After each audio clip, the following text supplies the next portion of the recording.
الحمد لله كلما حمده حامد وأشهد أن لا إله إلا الله كلما شهد له شاهد وأشهد أن سيدنا ونبينا محمدا عبده ورسوله أما بعد فقد قال الله تعالى في كتابه الكريم بسم الله الرحمن الرحيم وَاعْبُدُوا اللَّهَ وَلَا تُشْرِكُوا بِهِ شَيْئًا وَبِالْوَالِدَيْنِ إِحْسَانًا وَبِذِي الْقُرْبَى وَالْيَتَامَى وَالْمَسَاكِينَ وَالْجَارِ ذِي الْقُرْبَى وَالْجَارِ الْجُنُبِ وَالصَّاحِبِ بِالْجَنبِ وَابْنِ السَّبِيلِ وَمَا مَلَكَتْ أَيْمَانُكُمْ إِنَّ اللَّهَ كَانَ بِمَا تَعْمَلُونَ خَبِيرًا۔ برادران اسلام، جب ہم دنیا پر نظر ڈالتے ہیں یا اس کے بارے میں سنتے ہیں، خبریں پڑھتے ہیں، تجزیے پڑھتے اور سنتے ہیں، تو اچھے مضبوط دل والے لوگ پریشانی کا شکار ہو جاتے ہیں۔ ایک طرف بڑھتی ہوئی بے روزگاری، فقر و فاقہ، غربت، اسی کے ساتھ بڑھتی ہوئی اخلاقی گراوٹ، جہالت، دین سے دوری، اللہ سے بیزاری، اسی طرح سے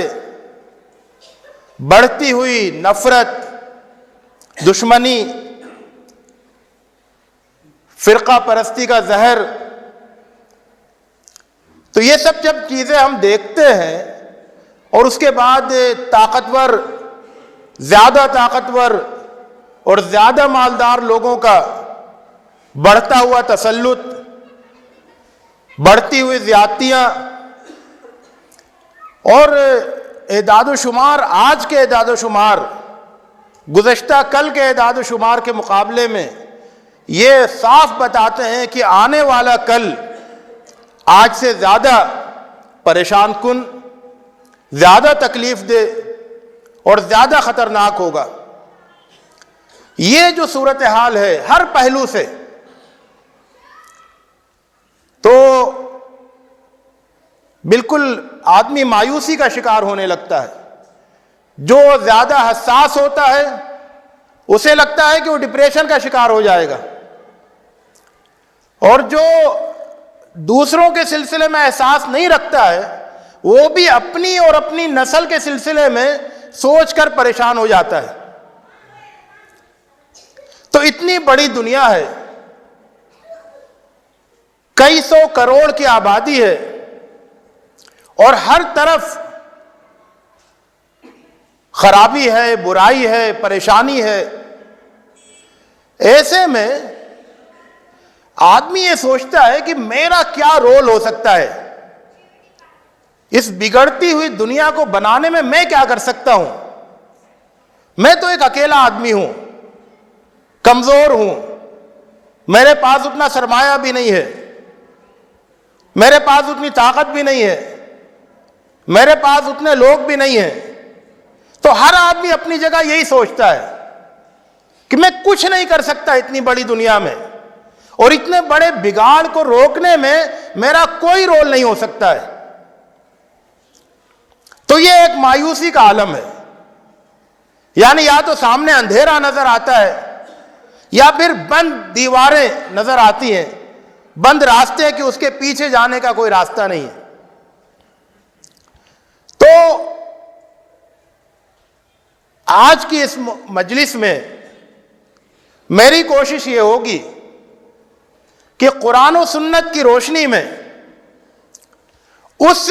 عملی لائحہ عمل تک پہنچا جائے، اس عملی پروگرام کو دریافت کیا جائے جو قرآن و سنت میں ہر فرد کے لیے دیا گیا ہے۔ اور حقیقت یہ ہے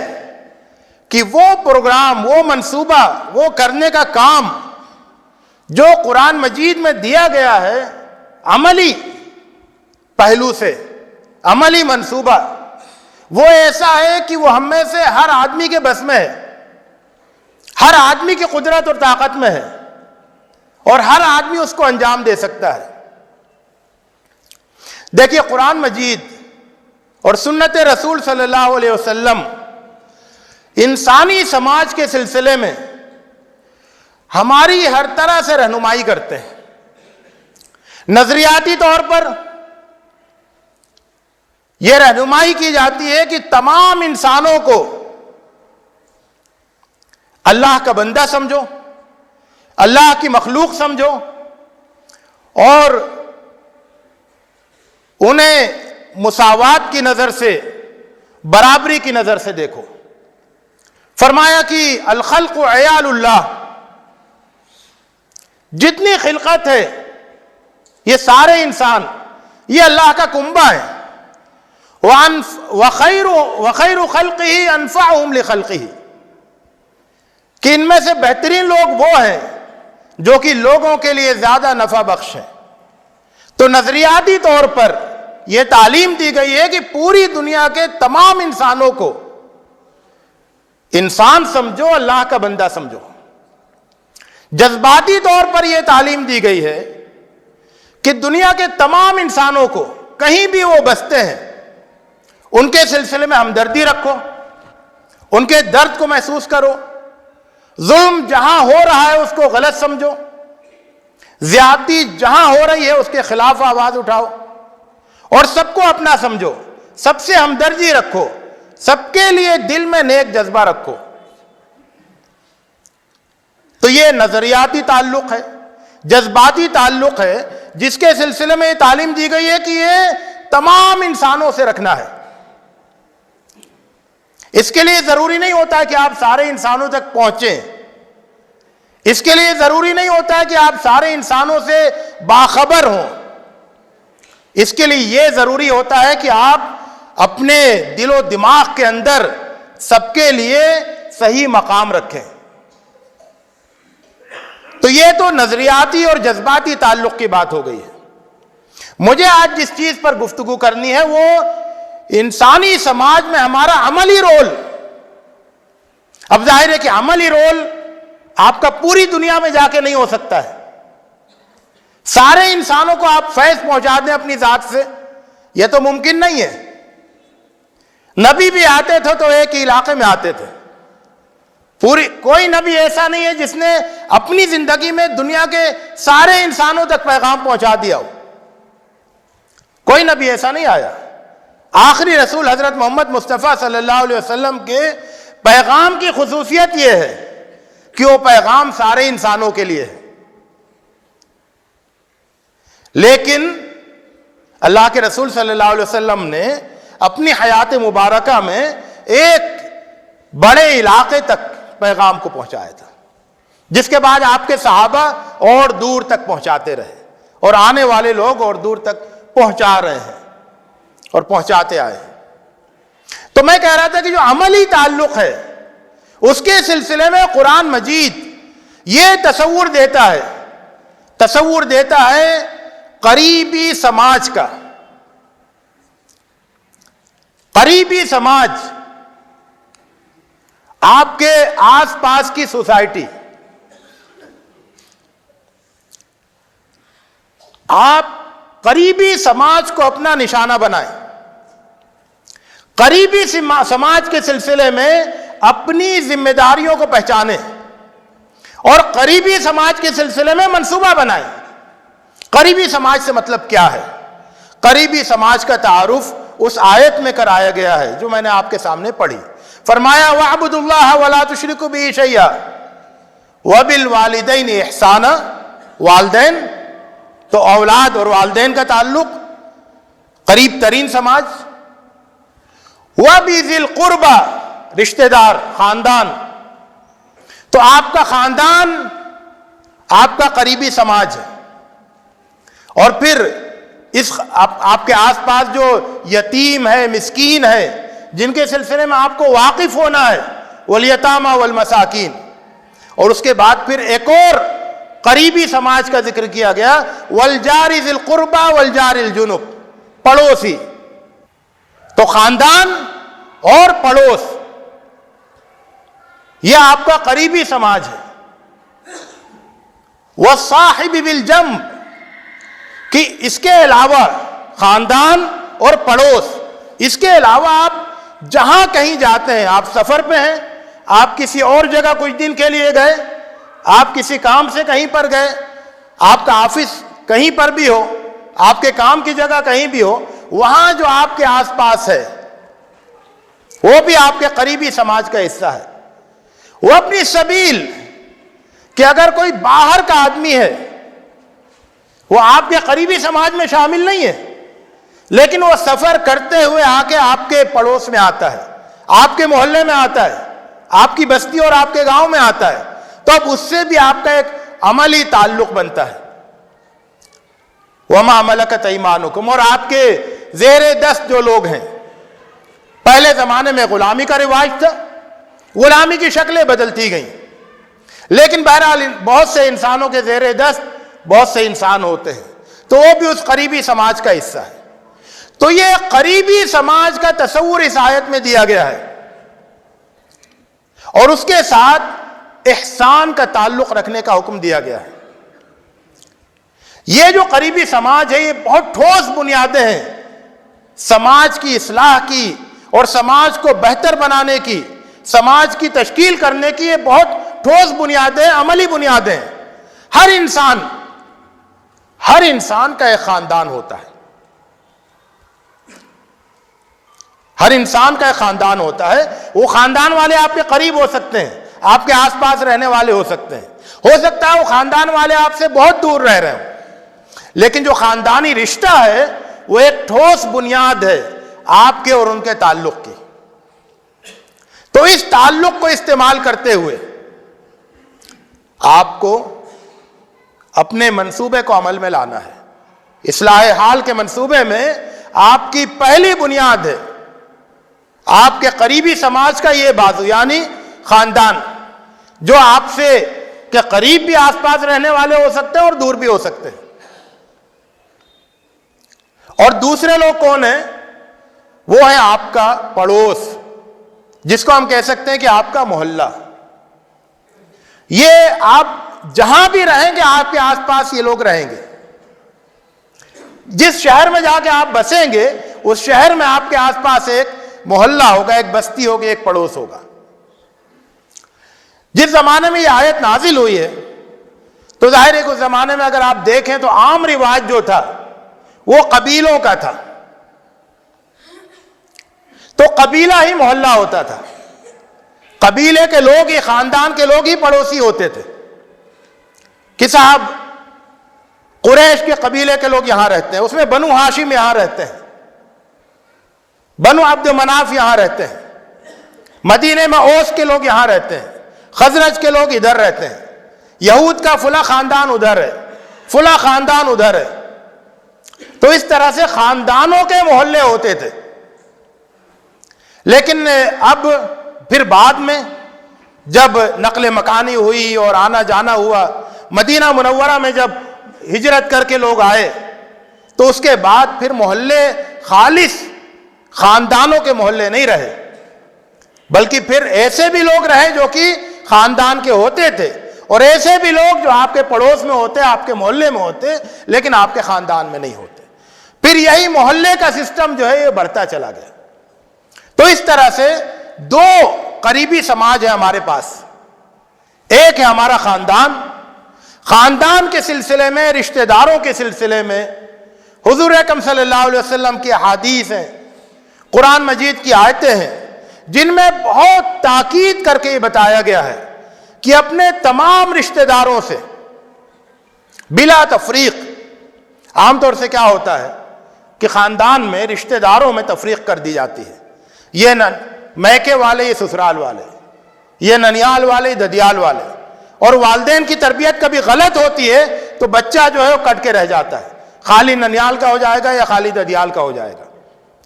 عورت جو ہے وہ خالی ادھر کی ہو جائے گی یا خالی ادھر کی ہو جائے گی۔ تو اس طرح سے بڑی وہ ہو جاتی ہے، تقسیمیں ہو جاتی ہیں۔ یہ تقسیمیں گھروں کی تقسیمیں ہو تو کوئی مسئلہ نہیں ہے، دلوں کی تقسیمیں نہیں ہونی چاہیے۔ رشتوں کی تقسیمیں نہیں ہونی چاہیے کہ رشتہ باقی نہیں رہے اور یہ رشتہ بہت آب و تاب کے ساتھ باقی رہے۔ تو خاندان کے سلسلے میں ہدایت یہ ہے کہ تمام رشتہ داروں کے سلسلے میں آدمی فکر مند ہو، ان کے حقوق ادا کرے۔ اور پھر پڑوس کے سلسلے میں تو اللہ کے رسول صلی اللہ علیہ وسلم کی بہت زیادہ ہدایات آئی ہیں، یہاں تک کہ اللہ کے رسول صلی اللہ علیہ وسلم نے ایک مرتبہ فرمایا کہ ما زال جبریل یوصینی بالجار حتی ظننت انہ سیورثہ، کہ جبریل اتنا تاکید کرتے ہیں پڑوسی کے سلسلے میں لگتا ہے کہ وہ رشتہ داروں کی طرح سے، قریبی رشتہ داروں کی طرح سے، رشتہ داروں میں بھی ہر رشتہ دار وارث نہیں ہوتا ہے، قریبی رشتہ داروں کی طرح سے ان کو بھی وراثت میں شامل کر دیں گے۔ اللہ کے رسول صلی اللہ علیہ وسلم نے فرمایا کہ من کان یؤمن باللہ والیوم الآخر فلیکرم جارہ، کہ جو اللہ اور آخرت پر ایمان رکھتا ہے تو وہ اپنے پڑوسی کی تکریم کرے، پڑوسی کا اکرام کرے، اس کا خیال رکھے۔ تو پڑوس کے سلسلے میں اور خاندان کے سلسلے میں بہت زیادہ تاکید آئی ہے، اور اس سلسلے میں جو کرنے کے کام ہیں، جو اصل پہلو ہیں، وہ دو ہیں۔ ایک ہے یعنی اپنے اس قریبی سماج کے لوگوں کی، پڑوس کا مطلب محلہ، آپ کے پڑوسیوں ہی سے آپ کا محلہ بنتا ہے، تو اس قریبی سماج کی جو دنیاوی ضرورتیں ہیں، مادی ضرورتیں ہیں، اس کے سلسلے میں فکر مند ہوا جائے، جس کی بات اس آیت میں کہی گئی ہے، والجار ذی القربى والجار الجنبی۔ تاکید کے ساتھ کہا گیا کہ کچھ پڑوسی ایسے ہوں گے جو آپ کے رشتہ دار ہیں، کچھ پڑوسی ایسے ہوں گے جو رشتہ دار نہیں ہیں، سب کے ساتھ احسان کا معاملہ کرنا ہے۔ تو ایک تو پورے محلے کی دنیاوی مادی ضرورتوں کے سلسلے میں منصوبہ بنایا جائے، فکر مند ہوا جائے، کوشش کی جائے، اور دوسری چیز ہے کہ معاشرے کو، اس قریبی سماج کو اللہ سے قریب کرنے کے لیے، اللہ سے کہ پیغام کو ان تک پہنچانے کے لیے کوششیں کی جائے، جس کے بارے میں فرمایا گیا کہ وانذر عشیرتک الاقربین، اپنے قریبی لوگوں کو خبردار کرو۔ یہ صرف اللہ کے رسول صلی اللہ علیہ وسلم کو ہدایت نہیں ہے، اور ہم لوگ پڑھتے ہوئے ایسا لگتا ہے اس آیت کو کہ یہ صرف شروع کے 3 سال کے لیے تھی، نہیں، یہ تو ایک مستقل ہدایت ہے، اور ہر مسلمان کے لیے ہے کہ وہ اپنے عشیرتک الاقربین، اپنے قریبی لوگوں کو خبردار کرتا رہے۔ اور پھر اس کو اور زیادہ وضاحت کے ساتھ دوسری آیت میں کہا گیا کہ فلولا نفر من كل فرقة منهم طائفة ليتفقهوا في الدين ولينذروا قومهم اذا رجعوا اليهم لعلهم يحذرون، کہ ہر گروہ میں سے، انسانوں کے گروہ جہاں جہاں بستے ہیں، ہر گروہ میں سے ایک چھوٹا گروہ نکلے، جا کے دین کی سمجھ بوجھ حاصل کرے، واپس لوٹے، اور واپس لوٹ کر پھر اپنے اس بستی کو جہاں سے جس کا وہ نمائندہ ہے، وہاں جا کر پھر ان کو ڈرائے، ان کو خبردار کرے، ان کو اللہ سے قریب کرے، ان کے اندر دین کے سلسلے میں بیداری پیدا کرے، ان کی اصلاح کرے۔ تو اس آیت میں بڑا زبردست تصور دیا گیا ہے کہ ہر آبادی میں جو بھی اس کا جذبہ رکھتا ہو، جو بھی اس کا حوصلہ رکھتا ہو، استطاعت رکھتا ہو، اس کے اوپر اس کی ذمہ داری ہے کہ وہ پہلے خود دین کی اچھی سمجھ بوجھ حاصل کرے، دین کا علم حاصل کرے، اور اس کے بعد پھر اپنی پوری آبادی کو دین کے علم سے، دین کی روشنی سے منور کر دے۔ اللہ کے رسول صلی اللہ علیہ وسلم نے ایک مرتبہ خطبہ دیا، اور اس خطبے میں فرمایا ما بال اقوام لا يفقهون جيرانهم ولا يعلمونهم ولا يعظونهم ولا يأمرونهم ولا ينهونهم۔ ایسے لوگوں کو کیا ہو گیا، کچھ ایسے لوگ ہیں کہ وہ اپنے پڑوسیوں کے اندر دین کی سمجھ نہیں پیدا کرتے، اپنے پڑوسیوں میں دین کا علم نہیں پھیلاتے، اپنے پڑوسیوں کو وعظ و نصیحت نہیں کرتے، اپنے پڑوسیوں کو نیکی کا حکم نہیں دیتے، اپنے پڑوسیوں کو برائیوں سے روکتے نہیں ہیں، کیا ہو گیا ہے ایسے لوگوں کو کہ جن کے پاس علم ہے، جن کے پاس فقہ ہے، جن کے پاس دینی سمجھ بوجھ ہے، وہ پھر اس ذمہ داری کو کیوں نہیں ادا کرتے اپنے پڑوسیوں کے سلسلے میں؟ پھر اللہ کے رسول صلی اللہ علیہ وسلم نے فرمایا وَمَا بَالُ أَقْوَامٍ لَا يَتَفَقَّهُونَ مِنْ جِيرَانِهِمْ وَلَا يَتَعَلَّمُونَ مِنْهُمْ وَلَا يَتَّعِظُونَ مِنْهُمْ، کہ ایسے لوگ بھی ہیں، کیا ہو گیا ہے ان کو کہ وہ خود بڑھ کر علم حاصل نہیں کرتے اپنے پڑوسیوں سے،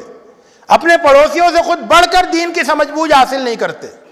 اپنے پڑوسیوں سے خود بڑھ کر نصیحتیں نہیں لیتے۔ تو یہ ایک زبردست قسم کا نظام ہے قریبی سماج کا، جو اسلام کی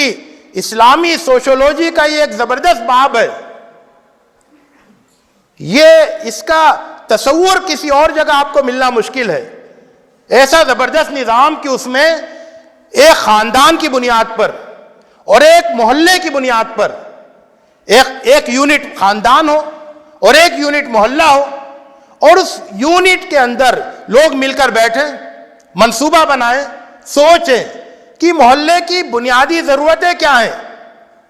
تعلیم نہیں ہے تو تعلیم کو پھیلانے کا منصوبہ بنائیں، پورا محلہ 100% تعلیم یافتہ ہو۔ صحت کے سلسلے میں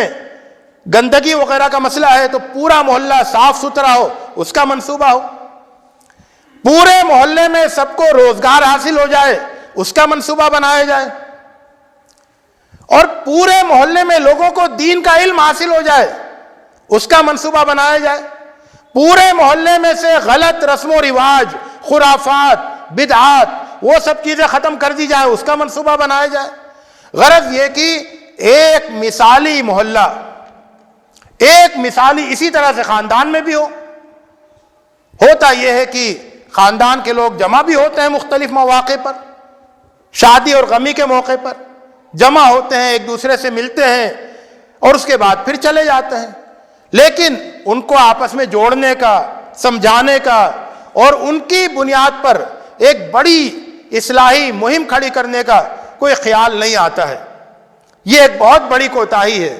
جو ہم سب سے ہو رہی ہے۔ اور پھر اب وقت آ گیا ہے کہ اگر ہم پوری دنیا کو نہیں بدل سکتے اور یقیناً نہیں بدل سکتے ہیں، تو حضور اکرم صلی اللہ علیہ وسلم کی رہنمائی کی روشنی میں، قرآن مجید کی روشنی میں، ہم اپنے قریبی سماج کو بدلنے کا بیڑا تو اٹھا سکتے ہیں، اس کے لیے تو منصوبہ بنا سکتے ہیں۔ ایک محلہ تبدیل ہوگا، ایک محلہ روشن ہوگا تو اس کی روشنی دوسرے محلوں میں بھی پہنچے گی۔ ایک خاندان اپنے آپ کو درست کرے گا، ایک خاندان کی اصلاح ہوگی تو اس کی روشنی پھر دوسرے خاندانوں میں پہنچے گی، کیونکہ سارے محلے ایک دوسرے سے جڑے ہوئے ہیں، تمام خاندان ایک دوسرے سے جڑے ہوئے ہیں، تو ایک خاندان کی روشنی دوسرے خاندان میں پہنچتی ہے، ایک محلے کی روشنی دوسرے محلے میں پہنچتی ہے۔ عملی منصوبہ یہ ہے اور عملی صورت یہ ہے کہ ایک ایک محلے کے لوگ اور ایک ایک خاندان کے لوگ کوشش کریں، تحریک چلائیں، محلے کی سطح پر، خاندان کی سطح پر ایک بڑی تبدیلی کی، وہ تبدیلی کہ جس کے نتیجے میں ایک مثالی بستی وجود میں آئے جہاں سے اسلام کی روشنی، دین کی روشنی پھیلے، اور وہ بستی، وہ محلہ، وہ قریبی سماج جو اس بڑے سماج کی طرف میں پھیلے ہوئے بگاڑ کا مقابلہ کر سکے، اس کو روک سکے۔ یقین مانیے کہ اگر آپ نے برائی کو، بگاڑ کو، خرابی کو محلے کی باہر نہیں روکا تو گھر کے دروازے پہ نہیں روک سکتے ہیں۔ برائی کا جو سیلاب محلے میں آ جائے گا وہ گھر میں بھی داخل ہو جائے گا، تو گھر میں آنے سے روکنے کے لیے محلے کے باہر روکنا ضروری ہے، اور محلے میں روک دیں گے تو پھر وہ بہت دور تک پیچھے ہٹتا چلا جائے گا۔ اللہ رب العزت سے دعا ہے کہ وہ ہمیں توفیق دے، حوصلہ دے، رہنمائی کرے، ہمارے دل کھول دے، ہمارے دماغ روشن کر دے، اور ہم کو کچھ اللہ کی مرضی کے مطابق زندگی گزارنے کی اور کوششیں کرنے کی توفیق عطا فرمائے۔ اقول قولی ھذا واستغفر اللہ لی ولکم اجمعین واستغفروہ انہ هو الغفور الرحیم۔